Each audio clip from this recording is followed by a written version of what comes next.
I'm often asked how I display the handmade miniatures I make, and the truth is I don't. I'll be showing off a haul of the miniatures I've made and creating a wall display using thrifted items. I believe there was more to this, but these are from my cheap plastic miniatures makeover. These are things I got at Goodwill by the pound. This was a pink plastic Barbie urn I made over with some aluminum foil covered in flocking to look like topiary balls, a stone-looking paint job, and some coffee grounds to look like dirt. This tennis racket was too big for 1/12 scale, so I shaved down the handle, made it shorter, painted these small white dots on the side. There is a small spider hanging in front of my face, dangling.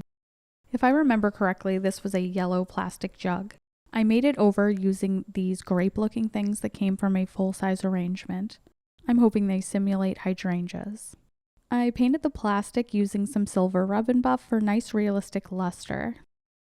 This is a game piece, and I really love how this paint technique worked out. So what I did is I started with a bluish green paint color as a base coat, and then I covered it with a wash of white paint so the pigment would settle, and did the tiniest dry brushing of a bronze paint so it would look like aged copper or patinaed copper. I can't think of what it's called right now, but I do have one of those north, south, east, west thingies that go on a barn. I'd like to repaint that like that. And this was just a cheap plastic lantern. Actually, this might have been the bright yellow thing. I did some gold rub and buff on this and added a little pin so it would look like it has a button on it. I'm not going to open it all the way, but there is a piece of string inside that I burned to make it look like a wick, just for some more detail. It goes to show that added detail can elevate even the simplest things. This is a table of curiosities I came up with. I believe it was inspired by this frog I painted. Well, the butterflies are upside down, so I'll turn that around. Ooh, my favorite thing I made for this was this little piece of stick that I flocked and painted to look like an animal leg. I got these real fish bones on the beach, their spines. This key was already naturally patinaed, so I added it to the case. I googled some words, some French words, and wrote them on tiny pieces of paper, so that's all written in French. The table itself was a bright reddish mahogany, and I sanded it and covered it with dark wax from Waverly, I think, to get rid of the red. Here is a popsicle stick shelf I made pretty early on my channel. I really loved how I did these cutouts. I actually used a Dollar Tree hole punch to do this. There's some more detail along the bottom here, again with the hole punch. I filled my miniature shelf with some pre-made books that I aged with a nail file. This is another tutorial on my channel for making these tiny olives out of seed beads. I made this bread out of air dry clay, but I accidentally put the rounded side on the bottom, so whoops, I put that in upside down, flat sides on the top. Still really happy with how this turned out. This icebox was also made out of popsicle sticks.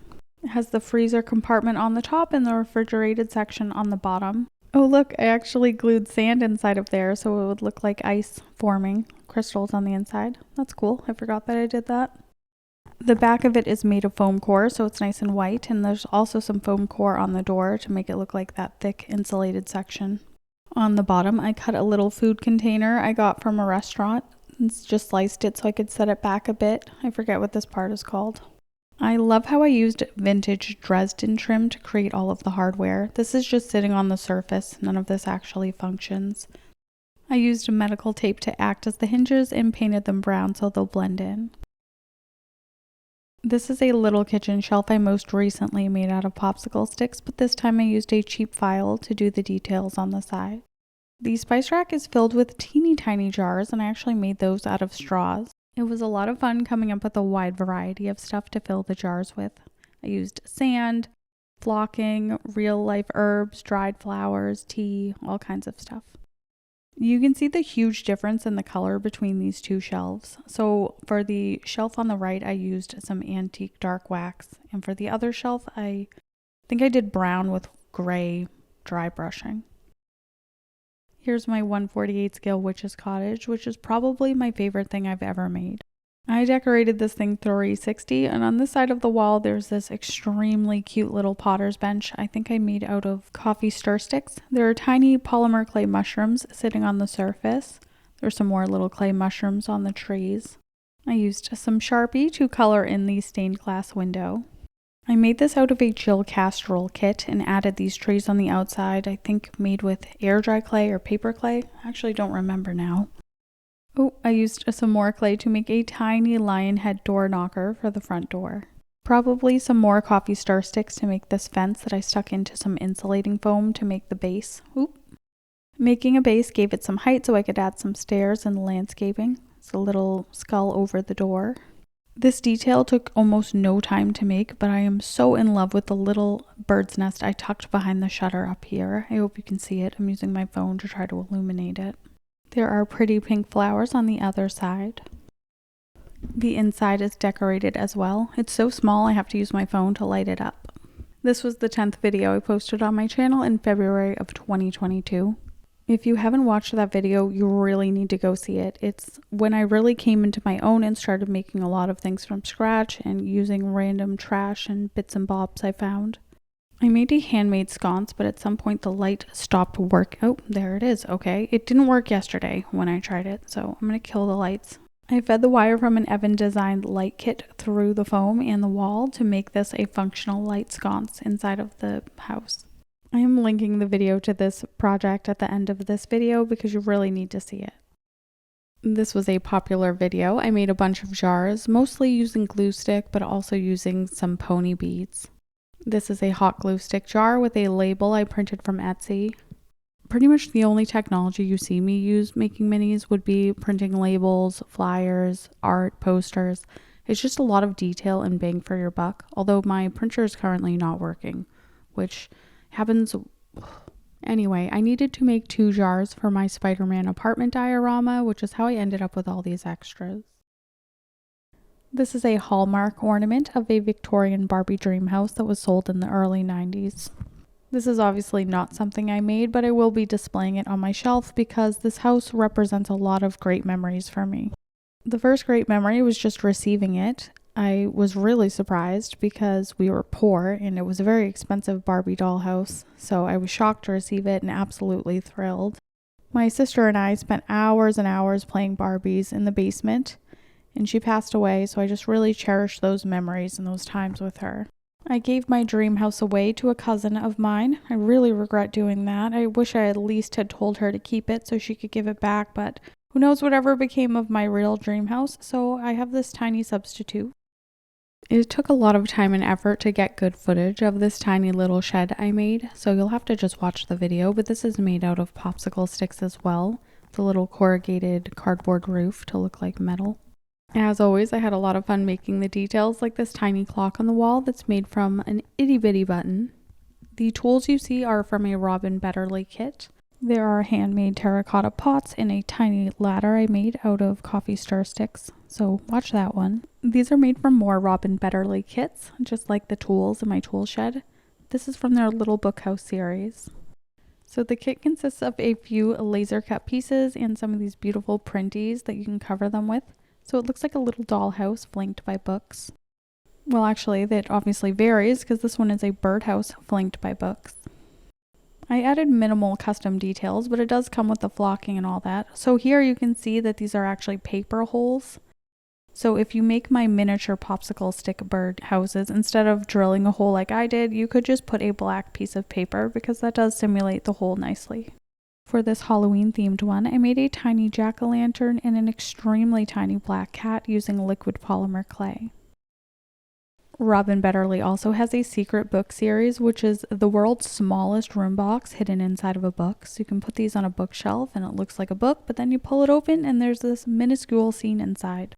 I only have a couple of these secret books, but there are over 50 available, I believe. I got this one because it has this little sailboat, which is so cute.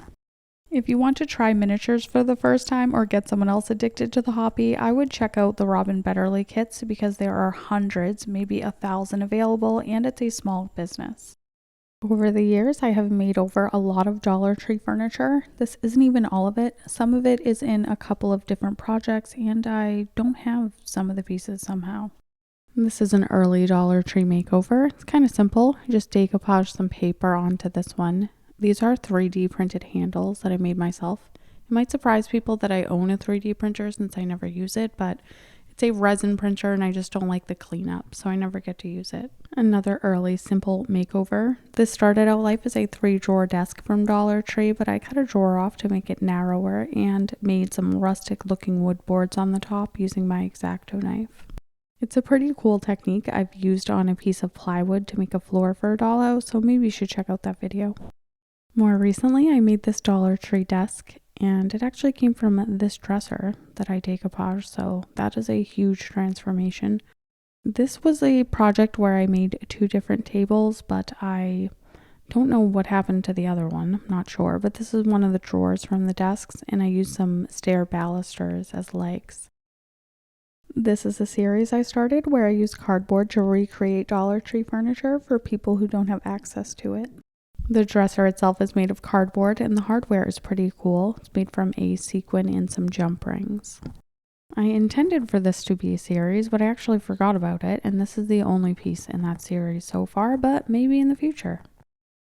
That cardboard dresser was a copy of this dresser, which is by far my favorite Dollar Tree makeover I've ever done. I used a bunch of different popsicle stick pieces to cover all of the drawers on the front of the dresser to disguise that it's a traditional dresser. I believe I used some polymer clay to sculpt a cup pull and then used a mold and some liquid clay to make the others so I wouldn't have to sculpt all of these individually. To give the dresser dimension and make it look like some of the drawers are ajar, I added little bits of stick behind them so they would stick out and printed some papers from Etsy. So I have these papers peeking out of a drawer. Ooh, I actually made these out of a mold too with some liquid clay, these little paper holders, drawer labels. Cheap Dollar Tree dresser turned apothecary cabinet. This is a really fun, easy kit I got from Temu. It was available on Amazon at the time. I'm not sure if it still is.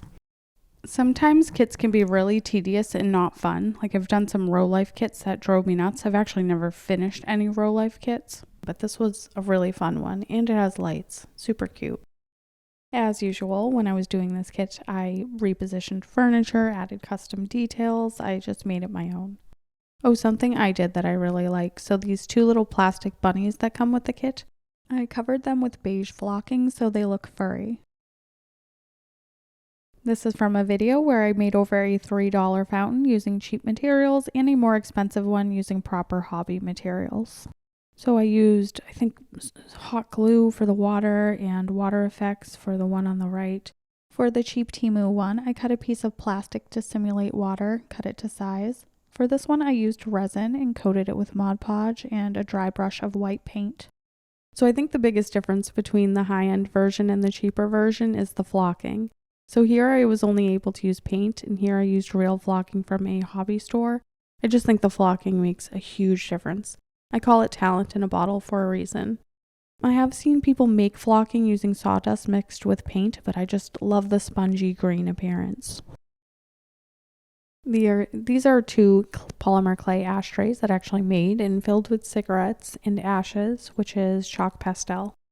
These are really early creations on my channel, and I have absolutely no idea what sparked this idea, but I took some very thin wire from twist ties and covered it with computer paper to make extremely thin in-scale cigarettes that you can bend and put into the bottom of an ashtray. I really wanted to see them all crumpled up at the bottom. This video caught Bentley House Minnie's eyes, which I was inspired to start my channel from Bentley House Minnie's Ava. So I was really excited that she made cigarettes like this to put into her waiting room in the Beetlejuice dollhouse.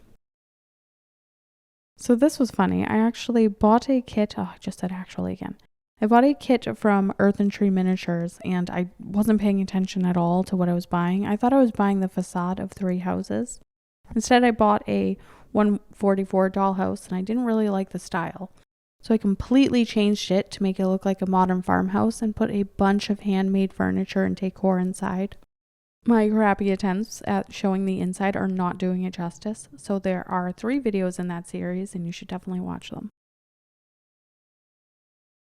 This is something you guys haven't seen very much. I did briefly show this while I made an extremely tiny broom on my channel early on, but this is from a Fran Sussman class I took. It's a 144 colonial kitchen. There's actually extremely tiny clay food on the table that I did not make. I wish I could remember the artist who made that. I don't know how she did it, but perfectly in scale. This was a really fun class. We were all sitting around with our magnifying headsets so we could actually see what we're doing. I don't know if I'm making this detail up, but I feel like we flattened the metal plates on the top shelf from some round beads. This is a book box I got from Goodwill by the pound. I cut a hole in the front to make it look like a window. I glued it shut first. So I have a huge stash of books. I put them on some popsicle sticks that I soaked so I could curve them to make it look like there's a bunch of heavy books collapsing a shelf. I really like this concept. You could take a book box and make an opening into it to display a scene. I have a couple more book boxes, so maybe I'll make more Halloween type dioramas. I just like Halloween decor. Gosh, this was so long ago. I would be really impressed if any of you have been watching from way back then. These are foam core books. It was really easy. Just cut rectangles of foam core, and the white of the foam core makes it look like pages. My cat just dove on the rug and is biting the binding. I don't know if anyone can hear that. I think I got the idea of foam core books from Bentley House Minis. Here are some lace-edged pillows that I put together with hot glue. This lace around the edge was too wide, so I cut some of the detail off of it to make it more in scale. This is a circle of lace I turned into a bowl using some watered-down glue. I used the same method to make this hanging lace light fixture that's supposed to look like metal filigree that has way too long of a chain attached to it. And some miniature curtains / blinds made from toothpicks, beads, and lace. One of these ends up in the wall display. Recently, I got a little carried away making miniature laundry baskets. This one is tapestry canvas with fringe. I made this one out of burlap, and then I made one out of just regular cross-stitch canvas as well. I used glue to make a non-wearable bubble skirt and a shirt, and a belt from a medical gown to make a tiny pair of jeans. I'll be displaying these in a funny way. I got this brass antique frame from Goodwill by the pound for 80 cents. I'll be displaying the jeans in this. I traced an oval, and now I'm making it thinner by pulling apart the corrugation so it doesn't take too much space in the frame. I'm using some clear tacky glue to attach some white fabric. There are cat hairs, of course, and other things stuck to my fabric, so I'm cleaning it off with some tape. I'm using double-sided tape I got from Temu to attach the jeans to the backing. I like using double-sided tape because it is a secure hold, but I can also easily remove this and reuse these jeans elsewhere someday. Maybe I'm just simple folk, but I think this is absolutely hilarious, although the white was a bit too stark for me, so I'm painting it a warm white instead. I did 2 coats. I also bought this frame from Goodwill by the pound. It was about 30 cents. It's a little too thick, so I was thinking of ripping off the back piece that allows it to stand, but instead I'll just remove some thickness from the frame itself and put this in backward. I don't like to destroy the functionality of a piece entirely, although this doesn't fit with this piece sticking out, so I'm cutting off the excess and cutting a straight line across, so it'll still sit upright on a table even though I've altered it. I think there is embossed wallpaper inside as the art, so I'm flipping that backwards, sandwiching the original glass in between 2 pieces of cardboard and adding my backer. I'm attaching my minis to the paper front. This is a cast iron skillet I made out of some trash plastic, and that will be at the top. I also made this casserole dish with a lid from some more trash plastic. This is a very popular video. Little cake pan and a dirty, grimy sheet pan. I attached them with museum wax so I can easily remove them. I made a whole set of knives using the metal from a peanut can and some cereal box. I was trying to do a cool transition here, but I didn't film the footage right. But here they are, museum waxed in between all of my trash plastic. This is another score from Goodwill by the pound. I paid about $1 for this, and it's very reminiscent of the expensive heavy printer trays you see.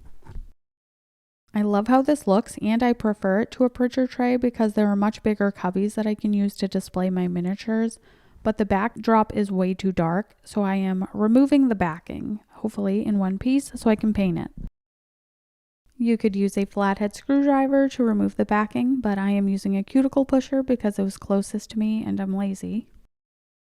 There was a little bit of splitting, but it was pretty easy to take the back off, so now this piece is liberated and I can clean up the back to prepare it for paint.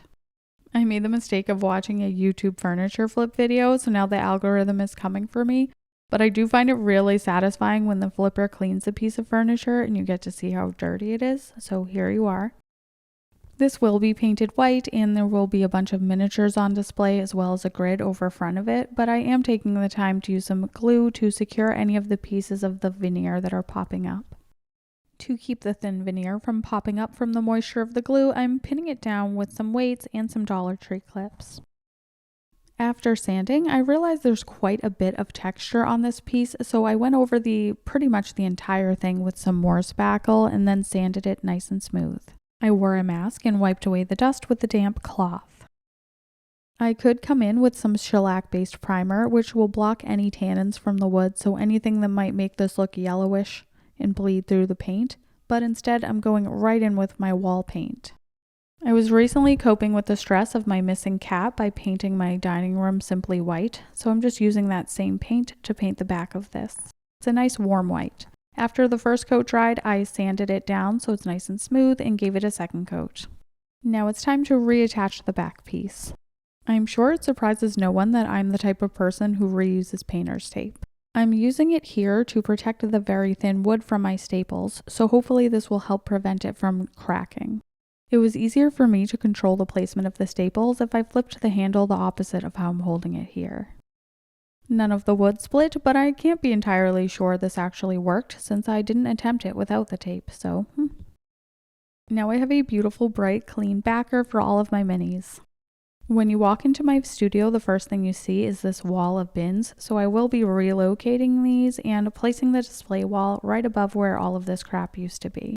I'm making an asymmetrical display of wall shelves that cost less than $10 in total for all of the thrifted pieces.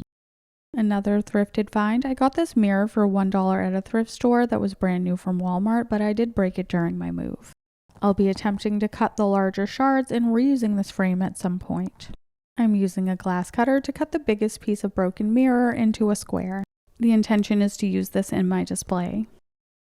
You can see my concentration on my face. I have my tongue sticking out, and you can also hear briefly the awful sound the glass cutter makes when it's working well. I put the ruler under the cut edge. Wow.